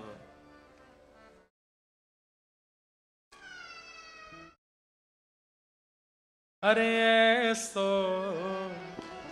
हाँ ऐसो, सब जगह जाकर के चंद्रहास जी मानो यही गाते हैं। अरे ऐसे प्यारे ठाकुर जी प्यारे से अपने भक्त चंद्रहास की ऐसी रक्षा कर रहे हैं। अब सोचिए, दृष्ट बुद्धि की सोचने की विषय नहीं, हम लोगों को भी सोचना है कि ये चंद्रहास राजा बनेगा कैसे। लेकिन ठाकुर जी की लीला ऐसी अद्भुत होगी कि चंद्रहास राजा भी बनेंगे, विषया से शादी भी होगी और सब होगा। अब तो दृष्ट बुद्धि के चित्त में आ गई बात कि अब मुझे कैसे भी इसको मरवाना है। कहीं गालिब ऋषि की बात सत्य हो गई तो अब दृष्ट बुद्धि ये नहीं सोच रहे कि गालिब ऋषि ये भी तो कह के गए थे कि मैं ही बीच में अड़चन बनूंगा। दृष्ट बुद्धि ने अपने कुछ सैनिकों को बुलाया और सैनिकों को बुला करके कहा, हमारे नगर में वो पेड़ के नीचे एक बालक रहता है। बोले हाँ हाँ चंद्रहास। बोले हाँ बहुत सुंदर है। बोले हाँ सुंदरता मत देखो उसकी, क्या करना है। बोले उसको कैसे भी ले जा करके वन में जाके उसको मार दो, उसके प्राणों का हरण कर लो। पर जाको राखे साइया, मार सके ना कोई, बाल ना बाका कर सके जो जग बैरी हो।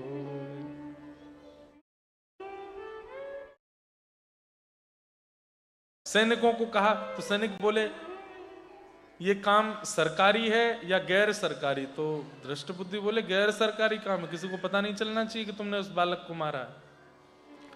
हम इस वेशभूषा में जाएंगे तो पता ही चल जाएगा। बोले कि रूप बदल के जाओ। मैंने सुना है वो चंद्रहास संतों को देख करके तुरंत चरण पकड़ लेता है, तुम संतों का वेश बना के जाओ। और राज्य के सैनिक हाथ में कमंडल, जटाजूट, पीले वस्त्र, त्रिपुंड आदि लगा करके अलक निरंजन करते हुए श्री राम सीताराम आदि आदि नाम जपते हुए निकलने लगे। चंद्रहास जी जहां पेड़ के नीचे बैठ करके कृष्ण कृष्ण पिता, कृष्ण माता, कृष्ण प्राण, कृष्ण सर्वस्व, ऐसा ही यही भजन था उनका। जैसे ही निकले, संतों को जाते हुए देखा, चंद्रहास जी ने तुरंत उनका मार्ग रोक लिया। अरे अरे अरे जय हो भगवान, प्रणाम स्वीकार करें, दंडवत प्रणाम। एक एक महापुरुष को दंडवत प्रणाम, लेट लेट करके प्रणाम कर रहे हैं। वे जो सैनिक चंद्रहास जी को मारने गए थे, चंद्रहास जी को देखते ही छोटे छोटे हाथ, छोटे छोटे चरण, ऐसी सुंदर मुस्कान, और जैसे वो प्रणाम कर रहे थे उनके नेत्रों में एक अलग प्रकार का आकर्षण था चंद्रहास जी के। क्यों? ऐसे भक्तों के चित्त में ठाकुर जी बैठ जाते हैं आके, इसलिए वो आकर्षक लगने लगते हैं, आकर्षित लगने लगते हैं।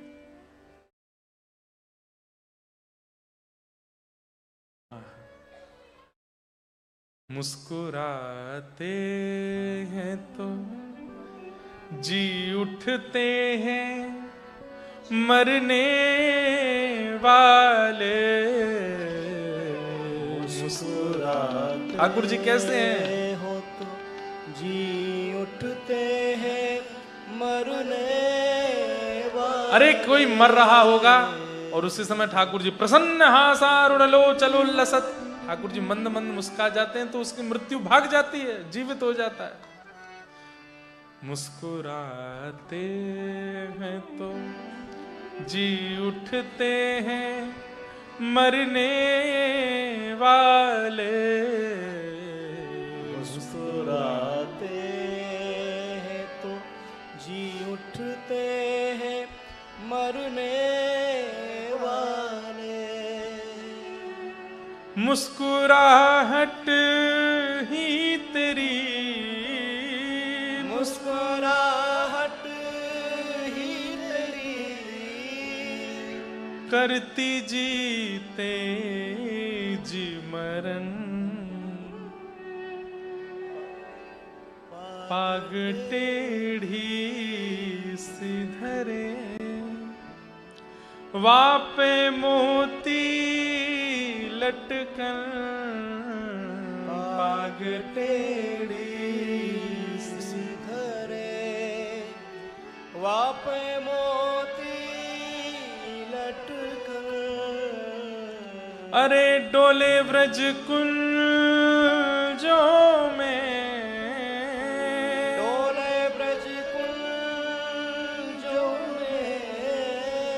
डोले श्री वृंदावन में, डोले श्री वृंदावन में, झूम के राधा रमन, पाग टेढ़ी सिधरे पाग।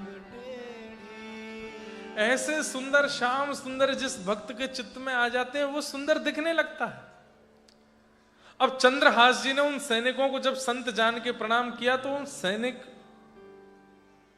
अब एक सैनिक सोच रहा है मैं तो इसको नहीं मारूंगा, कितना सुंदर है, इसका रूप तो देखो, इसकी आंखें तो देखो, ये बोलता कितना प्यारा है। सब रसिकों संतों के यहाँ जा रहा है, आप मेरे इस चबूतरे पे बैठ जाओ, मेरा घर नहीं है, मैं यहीं रहता हूँ पेड़ के नीचे, यहीं बैठ जाइए ना, थोड़ी देर कीर्तन करिए, थोड़ा मुझे भी सिखाइए ना और कैसे कीर्तन करते हैं। अब ऐसा एक सैनिक नहीं सोच रहा है, दूसरा वाला भी सोच रहा है, बोले ये 3 मार देंगे, मैं तो नहीं मारूंगा इसको। तीसरा कह रहा है मैं नहीं मारूंगा, ये 3 मार देंगे। तो तीनों चारों यही सोच रहे हैं, लेकिन नहीं मारेंगे तो फिर वो मंत्री हमको दृष्ट बुद्धि मार देगा, क्या करें। बोले अरे इसके लोभ में मत आओ, रूप पे मत जाओ, लेके चलो इसको। चारों उसको लेकर के बोले अच्छा तुम एक काम करो लाला, हमारे आश्रम चलो, आश्रम चल के कीर्तन करेंगे। कहाँ है आपका आश्रम? बोले वन में है अंदर। अरे फिर तो बहुत आनंद आएगा, वन में चलूंगा, मैं आगे आगे चलूं, आप सब मुझको लेके चलो। नाचते गाते हुए जा रहे हैं, खूब आनंद और प्रेम, बीच बीच में रोने लगते हैं, मेरा कोई नहीं है ऐसा पूरी दुनिया कहती है, लेकिन देखो ना ठाकुर जी बीच बीच में रसिकों को भेज देते हैं, संतों को भेज देते, यही मेरा परिवार है। अब ये सब बातें उससे सुनकर के वो सैनिकों का हृदय पिघल रहा है। अच्छा एक बात, सैनिकों के पीछे तो और भी, इन्होंने तो बहुत लोगों को मारा, वो भी इनके आगे ऐसी बातें करते होंगे, तब तो इनका हृदय पिघला नहीं। आज क्यों पिघल रहा है? क्योंकि एक वैष्णव बोल रहा है। हमारे पूज्य नाना जी से मैंने एक बार एक प्रश्न किया था कि हिरण्यकश्यप ने अनेक सैनिक भेजे प्रहलाद जी को मारने, और सुनने में आता है वे सारे सैनिक जाते और वहीं कीर्तन करने लग जाते, लेकिन जब हिरण्यकश्यप स्वयं गया उस पर कीर्तन का प्रभाव नहीं हुआ। क्यों? तो हमारे नाना जी बोले लाला, स्विच बोर्ड में प्लग लगाओ तो तार में करंट आता है, अब उस करंट से स्पीकर जोड़ दो तो उसमें आवाज आने लगेगी, लाइट जोड़ दो तो प्रकाश हो जाएगा, पंखा जोड़ दो तो पंखा चल जाएगा, एसी जोड़ दो तो एसी चल जाएगा। लेकिन किसी फ्यूज बल्ब को कितना भी जोड़ो, जलेगा? नहीं जलेगा। बोले जो बल्ब पहले से फ्यूज है उस पर कितना भी करंट देते रहो, वो जलेगा? नहीं जलेगा। इसका मतलब किसी वैष्णव के संपर्क में आकर के आपके चित्त में वैष्णवता आ रही है तो समझ जाना कि आप फ्यूज नहीं हो। लेकिन अनेक वैष्णवों का संग करने के बाद भी, कथा सुनने के बाद भी, वृंदावन जाने के बाद भी, आचार्यों का दर्शन करने के बाद भी, ये ऑस्ट्रेलिया के मैटेरियलिस्टिक वर्ल्ड में ज्यादा रुचि हो रही है तो समझो फ्यूज ही हो, अभी भी नहीं जले। अच्छा एक बात, व्यक्ति फ्यूज कैसे होता है? वैष्णव अपराध। जब किसी भक्त का अपमान करता है, जब किसी भक्त का अपराध कर देता है, तो भक्ति का करंट खूब लगा दो उसको, वो जलेगा ही नहीं। क्यों? अपराध किए बैठा है, मनसा वाचा कर्मणा वैष्णवों का निंदा की है, वैष्णवों का अपराध किया है, इसी के कारण फ्यूज हो गया है। कई लोग हैं बहुत कथा सुनते हैं लेकिन कोई फर्क नहीं पड़ता उन पर। क्यों? फ्यूज बैठे। इसलिए ये 2 दिन की कथा के बाद तीसरे दिन पूछना फ्यूज तो नहीं हूं मैं। क्यों? मंडे आवे ट्यूसडे आवे तो भी कथा की याद आ रही, कितना सुंदर चरित्र चंद्रहास जी का, कितना बढ़िया। और फिर मन हो अब कहाँ है कथा महाराज जी की, बोले अब सिडनी गए हैं, और चलो यार सिडनी चल रहे हैं, वहां कथा सुनेंगे बढ़िया प्रेम से जाके। अगर मन बन जाए कि नहीं सिडनी जाना है, घूमने की भावना से नहीं, कथा सुनने की भावना से, और दौड़ दाड़ के पहुंच गए महाराज, तो समझो तुम फ्यूज नहीं हो। करंट तो लगा है, थोड़े तो जले हो। अच्छा हम लोग पता कैसे हैं? ये वाले बल्ब नहीं है हम, ये तो मीराबाई सूरदास हैं कि करंट आया जले ही रहे हैं। हम वो वाले, वो पीछे देखो, वो पीछे लग रहे हैं ना, लुप लुप लुप लुप कर रहे, ये वाले हैं हम। करंट तो उनमें भी जा रहा है, पर यही स्थिति है हमारी, जलना बुझना चलना। कभी तो खूब तेज तेज चलते हैं, वो कभी धीरे धीरे चलेंगे। लेकिन ठीक है, ठाकुर जी के संसार रूपी पृथ्वी की सुंदरता, कई बार सुंदर बनाना होता है घर को, तो यही वाली लाइट लगाई जाती है, ये भी लगाई जाती, वो भी। तो वो सूरदास, कुम्भनदास, मीराबाई आदि आदि, ये सब संसार में ऐसे बल्ब हैं जिनसे संसार प्रकाशित हो रहा है, पर हम आप सब भी इन लड़ियों की तरह लगे हैं, टिम टिम टिम टिम टिम टिम कर रहे हैं थोड़ी सी। उन सैनिकों के मन में आया हम कैसे मारें। अब जैसे ही उसको वन में ले गए, चंद्रहास जी तो खूब नाच रहे गा रहे थे। चारों सैनिकों ने कहा, अरे ये लोभ, ये मोह क्यों हो रहा है इसके प्रति, निकालो अपना असली रूप धारण करो। और सब ने अपने कमंडल आदि सब फेंक करके और बिल्कुल विकराल रूप में आके तलवार निकाल ली, धक्का दिया जोर से। चंद्रहास जी गिरे, उठ करके पीछे देखा, घबरा गए। आप सब ऐसे क्यों हो गए, आपके वस्त्र कहां गए, गले की माला, कमंडल आदि सब कहां चला गया।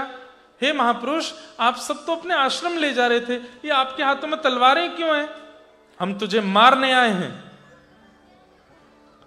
चंद्रहास जी बोले, पर क्यों, मैंने तो कुछ भी नहीं किया, आप मुझे क्यों मार रहे हैं। मैंने किसी की यहां रोटी नहीं खाई, मैंने किसी के वस्त्र नहीं चुराए, ऐसा मैंने क्या कर दिया जो आप मुझे मारने आए हैं।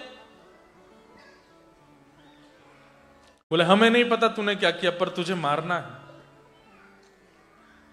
चंद्रहास जी बोले, अब तो मैं बच भी नहीं पाऊंगा, कोई भी नहीं है, मेरे तो परिवार भी नहीं है, मेरे तो केवल कृष्ण है, प्राण कृष्ण है, जीवन कृष्ण है, पिता कृष्ण, मां कृष्ण है, कम से कम इतना कर दीजिए। बोले, क्या, मेरे माता पिता जो कृष्ण है, एक बार मैं उनको देख लूं, एक बार मुझे उनका दर्शन हो जाए, उसके बाद मैं खुद आ जाऊंगा आपके पास, आप मुझे मार देना। एक हमारे भारतीय संगीत में कभी कभी एक पंक्ति गाई जाती है, कागा सब तन खाइयो, मेरो चुन चुन खइयो मांस, पर दो नैना मत खाइयो, मोहे पिया मिलन की आस। अरे कागा, तू मेरा सारा तन खा लेना, पर मेरे नेत्र मत खाना। क्यों, अभी तक श्याम सुंदर दिखे नहीं है, एक बार वो दिख जाए, उसके बाद इन नेत्रों को भी ले जाना।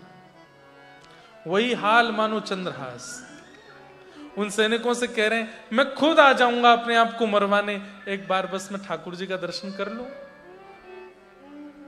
एक बार मेरे पिता, मेरी मां जो कृष्ण है, वो मुझे दिख जाए बस। मैं सौगंध खा के कहता हूं, मैं भागूंगा नहीं, मैं खुद आ जाऊंगा आपके पास। कब मिलेंगे वो कृष्ण। बोले, ये नहीं पता कब मिलेंगे, पर जब मिलेंगे उसके बाद मैं आ जाऊंगा। उसकी बातें सुनकर के वो सब सैनिक आपस में एक दूसरे पे बोले, ए भाई एक काम कर, मैं तो नहीं मार पा रहा, तुम 3 मार दो। तो दूसरा बोला, ए मैं भी नहीं मार पा रहा, मेरे तो वैसे ही बहुत दया आ रही है चित्त में, तुम दोनों मार दो। वो दोनों बोले, अरे हम तो वैसे ही पहले ही तलवार वलवार छोड़ने के चक्कर में थे, हमसे नहीं मरेगा ये। बोले, तो हम चारों के मन में दया आ रही है। बोले, हाँ। बोले, हम नहीं मारना चाहते तुमको, लेकिन यदि नहीं मारा तो मंत्री हमको मार देगा, और उसने कहा था कि मार के कुछ अवशेष लेके आना जिससे पता चले कि मर गया। तो उन चारों सैनिकों ने कहा, एक काम करो, आंख बंद करो। आंख बंद कर ली। बोले, पीछे देखो। पीछे देखे तो उनका पैर पकड़ के पैर की 51 उंगली काट दी, और जोर से चिल्लाए चंद्रहास। सैनिकों ने हृदय से लगाया। बोले, बेटा अब तू देख, ये पीड़ा थोड़ी सी है, कृष्ण से मिलना है ना तुझे अपने माँ पिता से मिलना है ना। बोले, हाँ, इसको सह ले, हम ये उंगली ले जा करके उसको दे देंगे ताकि उसको पता चले कि तू मर गया है। और सुन, तू भाग जाए यहां से, दोबारा लौट के मत आना कुंतलपुर में। चंद्रहास जी बेचारे रोते बिलखते लंगड़ाते हुए जा रहे हैं। कितनी परीक्षा जीवन में, और छोटे से बालक के। चलते चलते इतना रक्त निकला कि उस रक्त के निकलने के कारण बेहोशी हुई और एक वृक्ष के नीचे हाँ कृष्ण, प्राण कृष्ण, जीवन कृष्ण करते करते बेहोश हो गए। सैनिक लोग लौट करके गए और जाकर के दृष्ट बुद्धि को उंगली दे दी। बोले महाराज मार दिया और ये अवशेष है उसके अंग का, पैर काट दिया था, वो लेके आए आपके लिए। दृष्ट बुद्धि तो नाचने लगा, हाँ हाँ गालिव ऋषि बड़ी बड़ी बातें करके गए यहाँ पर। अरे जानते नहीं मंत्री हूं मैं चाहूं तो किसी का भी सर धड़ से अलग करवा सकता हूं। अब देखता हूं मेरी बेटी को दूसरे राजा से ब्याह करने से कौन रोकेगा, मैं तो एक श्रेष्ठ कुल का वो लेके आऊंगा आदि आदि।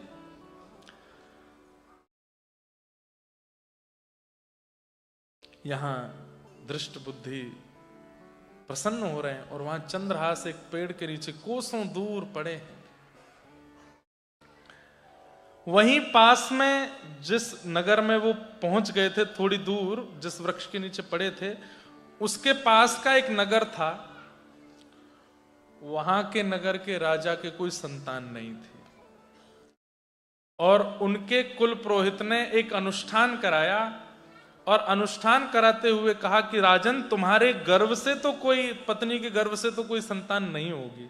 तो बोले तो एक यज्ञ करो, यज्ञ के बाद यज्ञ की सामग्रियों को जब तुम तालाब में, वन में, तालाब में जाकर के विसर्जित करके जब तुम लौटोगे तब चारों दिशा में देखते हुए आना, तब तुमको कोई एक अनाथ बालक मिलेगा जो श्री कृष्ण का परम भक्त होगा, वही तुम्हारा पुत्र होगा। ऐसा ही हुआ। वो राजा रानी खूब बूढ़े बड़े हो गए थे, उन्होंने एक यज्ञ किया। यज्ञ के बाद यज्ञ की सामग्रियों को तालाब में विसर्जित करने गए। जैसे ही लौट करके आ रहे थे तभी वहां एक वृक्ष के नीचे बेहोश अवस्था में श्री चंद्रहास जी पड़े थे। बोले गुरुदेव ने कहा था कोई अनाथ बालक मिलेगा। जल डाल करके देखा पैर से रक्त निकल रहा है तो कुछ उपचार किया। थोड़ी देर बाद जब उनको होश आया तो राजा ने तुरंत कहा बेटा तुम्हारे पिता कौन? मेरे पिता कृष्ण है। तुम्हारी माँ कौन? बोले मेरी माँ कृष्ण है। तुम्हारा घर कहाँ है? बोले मेरे घर भी कृष्ण है, मेरे सर्वस्व कृष्ण है। समझ गए? बोले परम भक्त है। बेटा हम तुमसे एक प्रार्थना करें। बोले क्या? तो हमारे पुत्र बनोगे? बोले मैं कैसे पुत्र बन सकता हूं, मैं तो कृष्ण का पुत्र हूं। बोले तुम कृष्ण के पुत्र हो ये बात हम मानते हैं, पर तुमको उनके लिए घर भी तो चाहिए, आसन भी तो चाहिए, तुम्हारे सेवा के शालिग्राम जी तुम्हारे हाथ में लगे, इनके लिए भी तो सब व्यवस्था चाहिए। बोले हाँ तुम्हारी पूजा पाठ की सारी व्यवस्था हम कर देंगे, रहने खाने पीने की सारी व्यवस्था हम कर देंगे, बस तुम हमको गलती से माता पिता बोल दिया करना, तुम्हारे भजन में हम विक्षेप नहीं डालेंगे और तुम बस हमको माता पिता मान लेना। बोले ठीक है।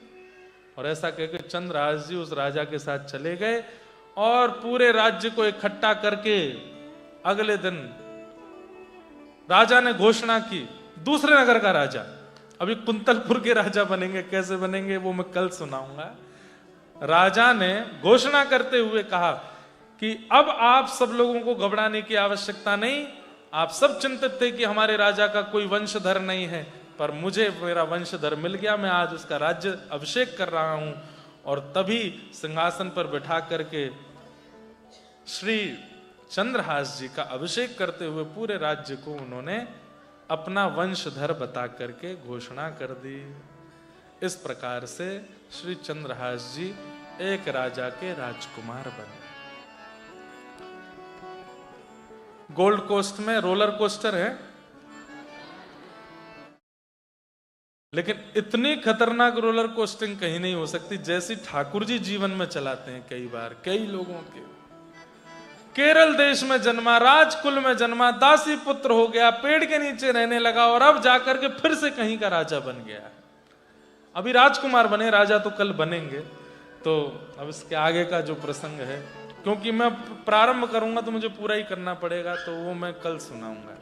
इसके आगे के प्रसंग में कल प्रवेश करेंगे और ठाकुर जी कैसे इनको मिलेंगे। अभी तो इनका विवाह होगा और दृष्ट बुद्धि के जीते जी होगा। कैसे होगा, कैसे ठाकुर जी, और ये कथा सुनकर के ठाकुर जी खूब प्रसन्न हो रहे हैं। अर्जुन बार बार ठाकुर जी को प्रणाम कर रहा है, जय हो क्या रचना करते हो किसी किसी के जीवन की, कैसी रचना करते हो। ठाकुर जी बोले आगे सुनना, अभी और आनंद आएगा। ऐसे चंद्रहास जी को हम बारंबार प्रणाम करते हैं।